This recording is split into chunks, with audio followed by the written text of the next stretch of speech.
This is, in my opinion, one of the most important questions that we can possibly answer for ourselves is what do we define as spiritual growth? I want to ask you, what do you define as spiritual growth? What do you define as progress in your relationship with the Lord? I want you to think about that for a second. This is, in my opinion, one of the most important questions that we can possibly answer for ourselves is what do we define as spiritual growth? Everyone has a different, I talk about this all the time, but we often say we want more of God. And I love that, all for it. But one of the most important things in our spiritual life is that we actually define what more of God is.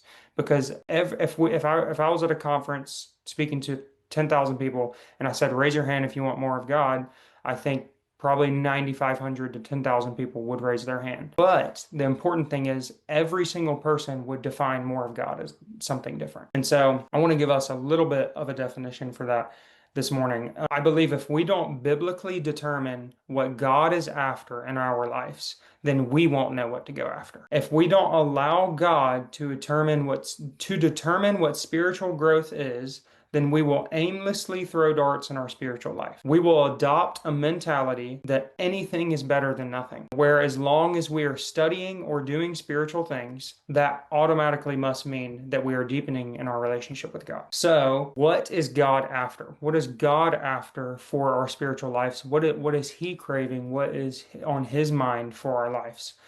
1 Thessalonians 4:3 is I believe the answer to that question. It says clear and simple, for this is the will of God, your sanctification.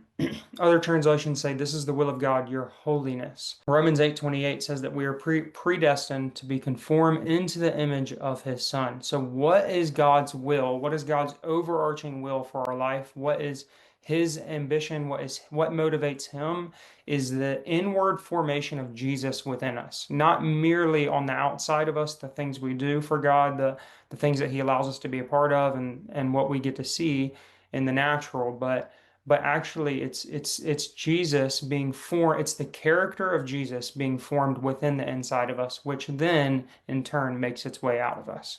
So that is so important that we are grounded in this biblical truth. Our desire for spiritual growth must be grounded in this truth. The scriptures say that man looks at the outward appearance, but God searches the heart